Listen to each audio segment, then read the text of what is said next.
common for a lot of us.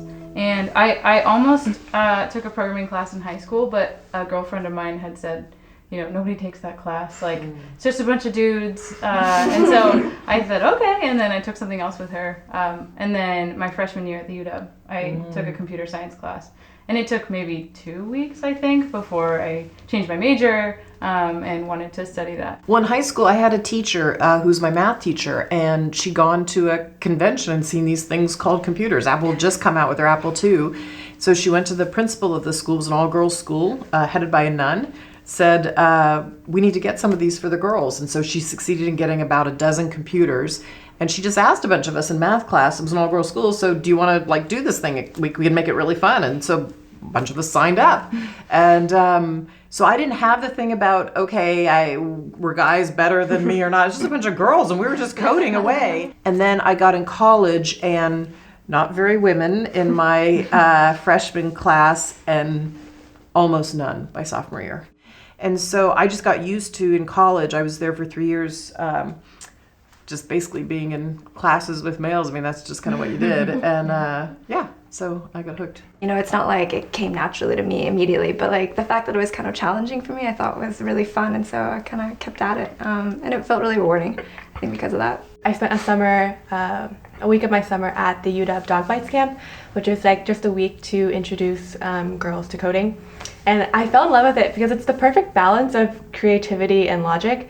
I can't draw for my life, but you can create a lot of things just with code. Tell us more about Toon House and what it does for you and the community of support, and we'd just love to hear more about that. The Toon House is a program where 8 of us are coming together who are interested in pursuing tech, and it's a scholarship program where we live in this space. Sometimes in tech, it's difficult for us to share our stories of failure as well as success. And this space has been really important for that having that discussion. Kind of just having that time to think about what went wrong and discuss what went wrong and how we can improve. In addition to celebrating each other's successes, which is equally important. But having that balance and having a really friendly and open and safe space to do that has been really important. Yeah, it's interesting you use the word safe.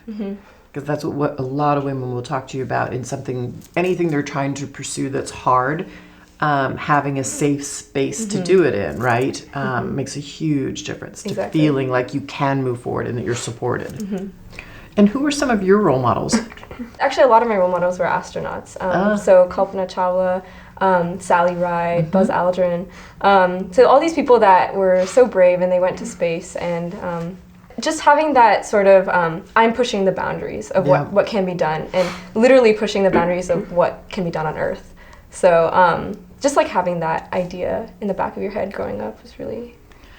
Yeah. It's interesting. So my dad worked on the very earliest Apollo missions, like when they landed on the moon. He was an engineer that they worked on the radiators actually for the Apollo mission. So as a little girl, he would take my sister and me and my mom, and we'd go in our pajamas to his friend's house, who's also an engineer across town, and we'd all wait by the black and white set to watch the rocket. And of course, it would take longer and longer, and I'd fall asleep, and they'd wake me up for it. But I think that idea that engineering and mathematics is boundless, that you can put a man on the moon, right? Because then when I got into software, that was what interested me so much when I came and interviewed for the job at Microsoft, is they were creating something new that didn't exist. Like, they knew they were changing the world because they're making something that doesn't exist. And the same thing when you all create a new app today, right? Or any new thing that you're doing, you're expanding the possibilities, which is pretty neat.